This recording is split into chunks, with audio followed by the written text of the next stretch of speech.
TH is the first goal that I set for 99% of my students who want to improve their spoken English.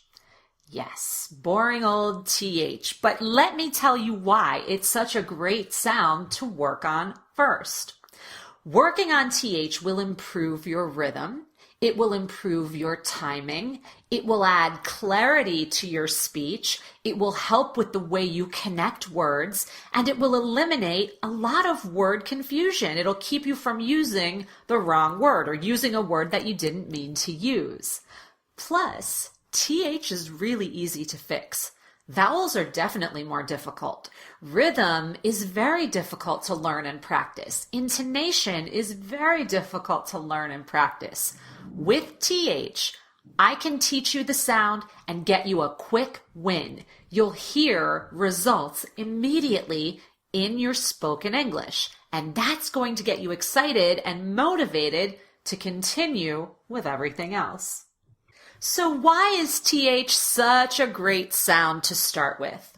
Well, it's the most common consonant sound in English. So as I say to my students, you have a lot of chances to get it wrong and a lot of chances to get it right. And when you get it right, your overall accent, clarity, and pronunciation improves a lot. TH doesn't exist in most other languages, so almost all non-native speakers can learn to use the American pronunciation of this sound and hear noticeable speech improvement immediately. As I mentioned, it's an easy sound to fix, but it makes a big impact. Now, there are two different TH sounds in English, and they're represented by two different phonetic symbols. Now remember, sounds and letters are not the same thing in English. We have 44 sounds, but only 26 letters to represent them. And this is just one of the reasons why English is such a difficult language to pronounce. So with TH, we have two types of this sound. This phonetic symbol represents the voiceless TH. All that means is that when you produce the sound, there's no vibration in your throat, and you can feel the difference when you put your hand on your throat. Take a minute to find the placement of TH. I'm going to talk about it more in a minute, but quickly, right now, put your tongue between your teeth, a little more pressure on the upper teeth. Don't let your tongue come out. We don't want that. Think up, up, up. Just between your teeth, pressing up against your top teeth. Create some air, start your breath, and let the breath move over the tongue, but no voicing or sound coming from your throat. Put your hand on your throat. You shouldn't feel anything happening. Say something else. Say, ah. You feel that vibration? That's what doesn't happen with a voiceless sound like feel the difference? Ah. Or if I don't sing it, let's just say it. Ah. You feel that vibration? Nothing happens. And I can't tell you how to voice or not voice. You just kind of do it. But that's the difference between a voiceless sound and a voiced sound, which we're going to practice in just a minute. So our voiceless TH is found in words like think, mathematics, path. Let me give you those examples one more time, the way I would really say them in a conversation. Watch how quickly my tongue moves and how it doesn't really come out, it comes up. Let me look at my word list. Here we go. Think, mathematics, path. So that is the voiceless TH. Now, the voiced TH has exactly the same placement in the mouth, but we add what we call voicing, or that vibration in your throat. Again, you can feel it.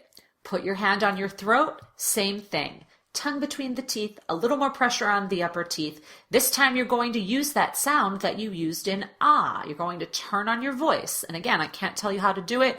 You just do it, but repeat after me. We'll do it together and feel the vibration when you say th, th, th.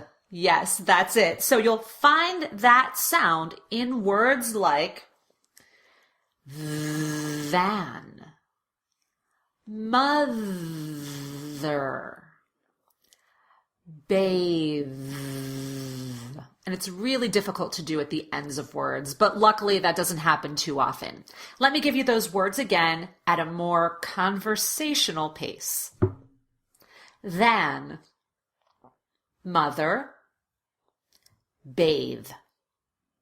Now, 99% of the time, you will know when to use a voiceless TH and when to use a voiced TH.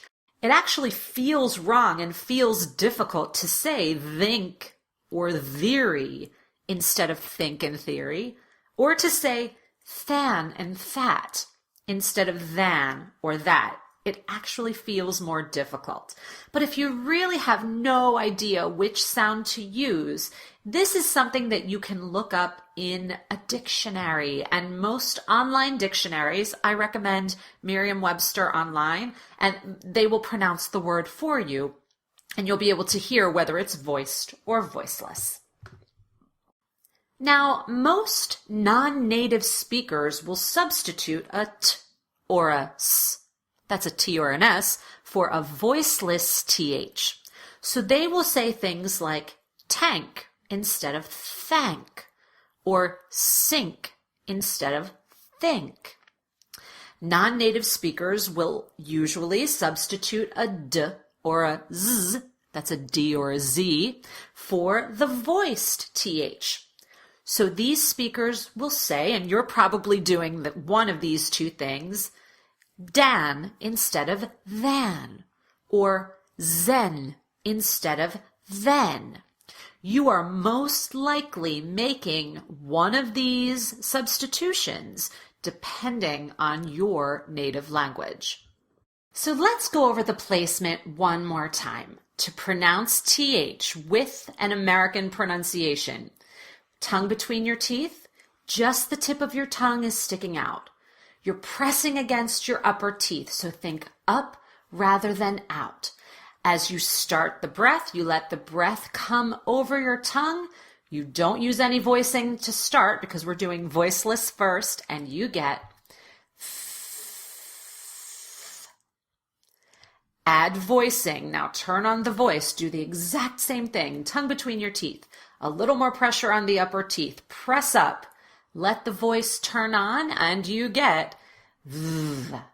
So those are the two types of TH and the placement for the American pronunciation. TH is a continuant. All that means is that you can sustain the sound as long as you sustain your breath. TH does not explode and then disappear like some of the other consonants in English. B, for example. B. You pronounce it, it explodes, and then it's over. I can't sustain the sound, but I can sustain it with a vowel, but I'm saying not b. So the sound just explodes. You explode your lips, the air comes out, the sound is over. B. TH is not like that. I can sustain a TH for as long as I can keep my breath going. I'm going to use the voiced version to give you this example.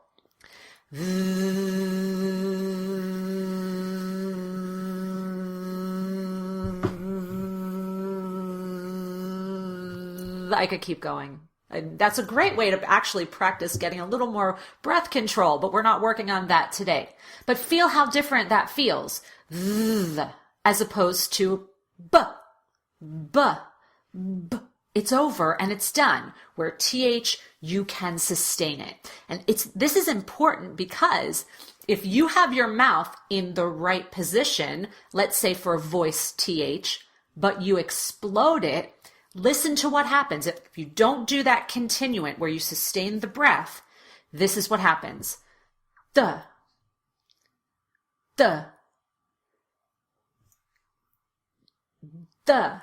You can see that my mouth is in the right place, but it sounds like a D or a duh. So it's exactly the sound that we don't want. Same thing happens with voiceless. It turns it into a T.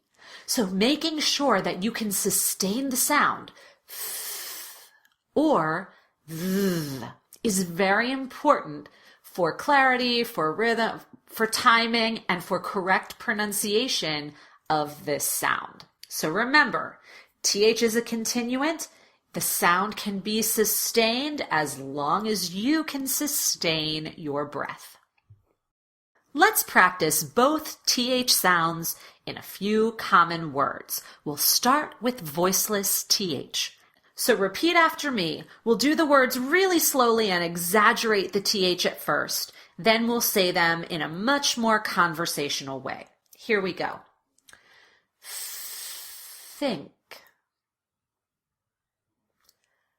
Birthday. Path. Now let's speed it up. Think. Birthday. Path. And be sure you're imitating my intonations as well. We're not working on vowels, but notice path. I give a little wave to the vowel there. Really imitate the music of my language.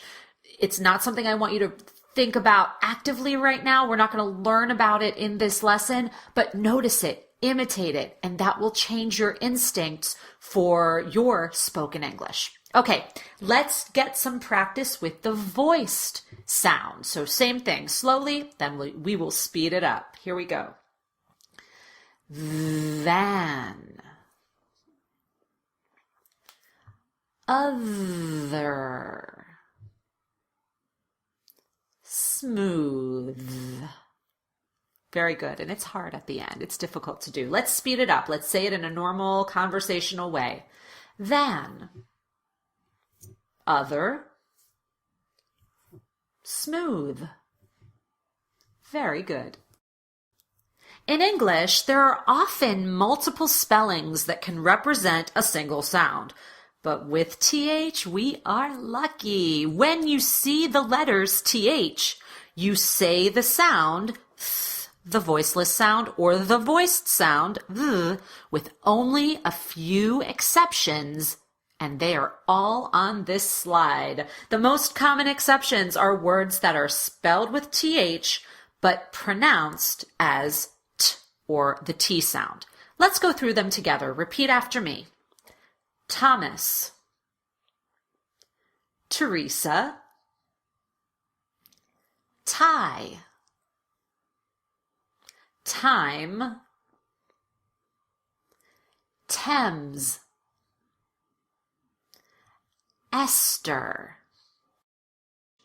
And in this last word, asthma, the TH is actually pronounced as a Z. Asthma. Asthma. So be sure to learn and practice these exceptions. And that is everything that you need to know about pronouncing TH when speaking general American English. So now it's up to you to start practicing to make it consistent.